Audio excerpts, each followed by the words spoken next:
संजीदा मामले को हल्के जुमले से आप हाईलाइट नहीं करते, लेकिन जुमला बैठता है, यानी गल वध गई है मुख्तारिया।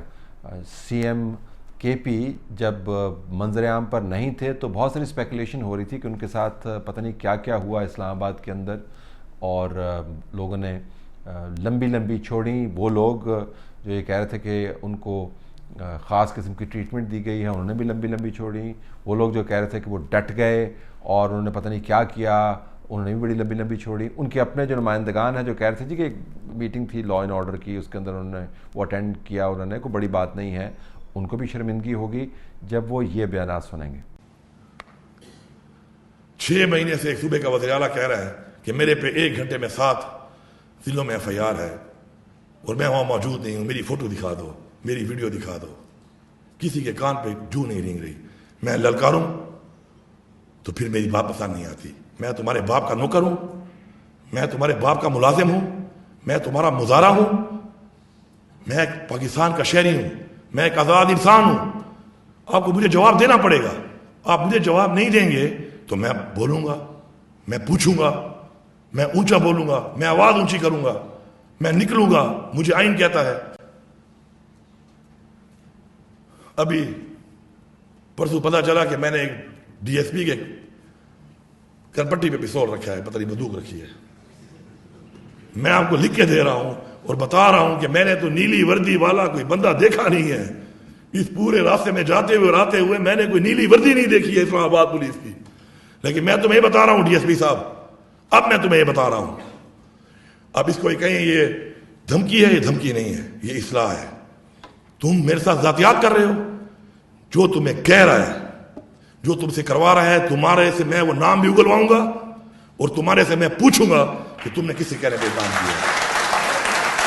तुम्हें बताना पड़ेगा। कल मेरे कुछ MP ने तकरीरें की हैं, मैंने सुनी है वो तकरीरें। मैं पूरे पाकिस्तान को ये पैगाम दे रहा हूं, इस्लाह और सजा। मैंने पहले दिन तकरीर सुन लो, मैंने कहा था जिस सुपरिटेंडेंट जेल ने मेरे गिरफ्तार शुदा किसी शख्स को, चाहे वो मेरी पार्टी का है या चाहे मेरी पार्टी का नहीं है या चाहे कोई भी है, अगर कानून तोड़ के जेल से निकाल को रातों किसी के हवाले किया है, सुपरिटेंडेंट साहब तुम्हें उसका नाम बताना पड़ेगा। तुझे तोते की तरह मैं बुलवाऊंगा और तू नाम लेगा, तू नाम लेगा। वरना अगर सॉफ्टवेयर अपडेट तेरा वहां से हो सकता है तो तेरा सॉफ्टवेयर अपडेट यहां भी हो सकता है। अगर पॉलिसी सॉफ्टवेयर अपडेट की है तो सॉफ्टवेयर अपडेट हम भी कर सकते हैं। कोई शर्म, कोई हया, कोई लिहाज, कुछ भी नहीं बचा, कुछ भी नहीं बचा। कोई तुम्हारे साथ नाजायज करता है, तुम्हारे पे गलत हाथ उठाता है, उसको जवाब दो। एनफ इज एनफ, बस बहुत हो गया है, बहुत हो गया है। पहली एपेक्स कमेटी की मीटिंग में कहा, अगली में कहा, फिर एपेक्स कमेटी वहां पर हुई, वहां पर कहा, दोबारा कहा कि मेरी पुलिस का एतमाद खत्म हो चुका है, मेरी आवाम का एतमाद खत्म हो चुका है। आप मेरे नौजवान को, मेरे लोगों को कहां लेके जा रहे हो? खुदा की कसम परवाह ही नहीं है। मेरा खून बह रहा है, परवाह ही नहीं है। और मैं कह रहा हूं यार, अफगानिस्तान के पास मुझे वफद भेजने दो, बात करो यार। अफगानिस्तान हमारे पड़ोसी हैं, एक जबान हम बोलते हैं, हमारी 1200 से ज्यादा किलोमीटर की बॉर्डर है। मुझे उनसे बात करने दो, ये क्या हो रहा है पाकिस्तान में? परवाह ही नहीं है, क्योंकि खून मेरा बह रहा है। मेरा खून क्या पानी है? क्या मेरे लोगों का खून सफेद है, लाल नहीं है कि परवाह ही नहीं आती आपको? मैं कब तक बर्दाश्त करूंगा? अब मैं ऐलान करता हूं, यहां पर आपकी अपनी पॉलिसी है तो अपनी पॉलिसी अपने घर में रखो। जिस पॉलिसी की वजह से तुम्हें परवाह नहीं है और मेरे लोग मर रहे हैं, मैं खुद अफगानिस्तान से बात करूंगा, मैं बहसीयत सुबह बात करूंगा। मैं बता रहा हूं कि मैं बहसीयत सुबह वफद भेज के मुलाकात करूंगा, उनके साथ बैठ के बात करूंगा और वो बात करके इंशाल्लाह मसला मैं हल करूंगा। मैं बचाऊंगा ये जिंदगियां, ये मेरे पे फर्ज है, मेरे अल्लाह को जवाब देना है उस जहान। मैंने तुम्हारी कब्र में नहीं जाना कि मैं इसमें कंप्रोमाइज कर लूं। मैं जवाबदेह हूं उस जात को जिसने मुझे इस मनसब पे खड़ा किया है। मैं जवाबदेह हूं उस अवाम को जिसने मेरी पार्टी को वोट दिया है और उससे ये मनसब मिला है। मेरी पार्टी के लोगों को, मुझे, मैं उसमें कभी कंप्रोमाइज नहीं करूंगा। अच्छा लगता है, वेरी गुड, नहीं लगता।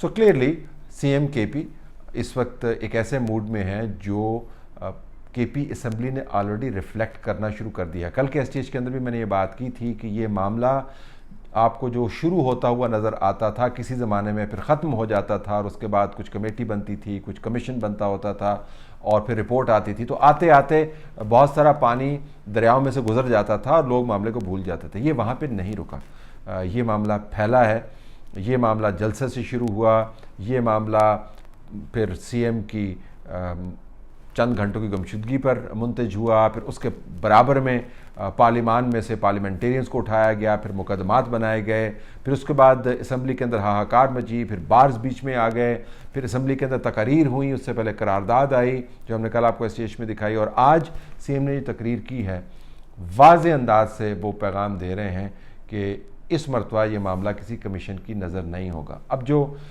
मखमसा है वफाक के लिए, और वफाक से मुराद वफाक का नुमाइंदा केपी में गवर्नर भी है, वफाक से मुराद वफाकी हुकूमत भी है, वफाक से मुराद इस्टेब्लिशमेंट भी है, और इस्टेब्लिशमेंट से मुराद फ़ौज और इंटेलिजेंस एजेंसीज भी हैं। जो मखमसा है इनके लिए कि अगला स्टेप क्या करें। जब आप एस्केलेटरी लैडर के ऊपर चले जाते हैं, यानी जिसके ऊपर आप मुसलसल मुक्के मारते हुए एक दूसरे को ऊपर की तरफ जाते रहते हैं, और एक ऐसा नुक्ता आता है जहां पर आप मुकम्मल तौर पर आर या पार वाली कैफियत में आते हैं। जब आप इस लैडर पे चले जाते हैं फिर यहाँ से क्लाइम डाउन करना नामुमकिन हो जाता है। तो क्लाइम डाउन तो इस्टेब्लिशमेंट की तरफ से नहीं होना। अलीमुन गंडापुर के अगर आपने बयान सुन लिए हैं और तकरीरों के मतन आपने अगर देख लिए हैं, किसी सोशल मीडिया के व्हाट्सएप ग्रुप पे अगर ट्रांसक्रिप्शन चल रही हैं, या वैसे आपने उनको भी एक कान से सुना होगा, तो आपको पता चल जाएगा जो मूड है इस वक्त खैबर पख्तूनख्वा में वो वही है जो इमरान खान अडियाला से क्राफ्ट कर रहे हैं। सिर्फ अब जो आपको फ़र्क नज़र आता है वो ये कि इमरान खान को बयान दे के ये मूड बनवाने की ज़रूरत नहीं है।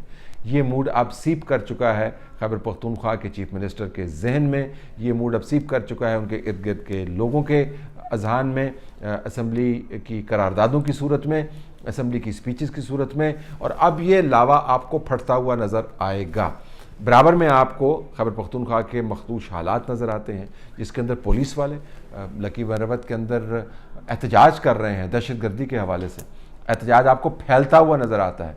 आप एक कैरियर को दाव पे लगाते हैं, आप केडर्ड एक प्रोफेशनल ग्रुप हैं, आप बड़ी मुश्किल से आपने नौकरियां ली हैं, वहाँ पर आप इस किस्म का एहतजाज करें, ये पहली मरतबा नहीं हुआ। लेकिन जिस अंदाज से एहतजाज हो रहा है वो गैर मामूली है, जिस तसलसल के साथ हुआ, जितनी तवालत इसको मिली है। बाजौड़ के अंदर भी फिर आपको ऐसे हालात नज़र आते हैं, पुलिस वालों की शहादतें होती हैं, दहशत गर्दी का मामला होता है, लेकिन गुस्सा किस तरफ जाता है। पाकिस्तान तहरीक इंसाफ खैबर पख्तूनख्वा की हुकूमत इस तमाम गुस्से को डायरेक्ट कर चुकी है, कर रही है नहीं, कर चुकी है वफाक की तरफ। तो वफाक के लिए अब मसला ये है कि अगला स्टेप क्या करेंगे।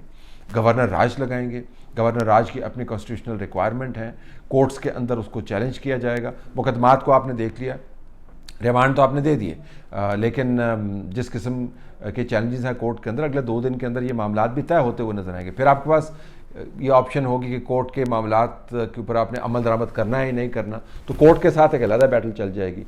खैबर पख्तूनख्वा की असम्बली के साथ आपकी बैटल एक अलहदा चल रही है, पार्लिमान के अंदर आपकी एक बैटल अलहदा चल रही है, इमरान खान और बुशरा के मुकदमात की बैटल आपकी अलहदा चल रही है। बीच में अगर पाकिस्तान मुआशी तौर पर छलांगें लगाता हुआ आगे जा रहा होता तो फिर भी शायद ये मामलात दब जाते। वहाँ पर हालात बुरे हैं। IMF अपने साबिक़ वज़ीर ख़ज़ाना और मौजूदा वज़ीर ख़ारजा के मुताबिक, किसाकडार के मुताबिक पाकिस्तान के साथ खिलवाड़ कर रहा है, बिल्ली चूहे का खेल खेल रहा है, पाकिस्तान को लटकाया हुआ है, जियो स्ट्रेटजिक कंसिडरेशंस के तहत वो हमें फंड्स नहीं दे रहा, मुआहिदा हुआ है। तो जब हालात ऐसे हों तो फिर जिसने विक्टिम का कार्ड प्ले करना है वो तो KP की असम्बली है, वो तो KP का चीफ मिनिस्टर है, वो तो पाकिस्तान तहरीक इंसाफ की क़यादत है, वो तो इमरान खान है, वो तो बुशरा बेगम है।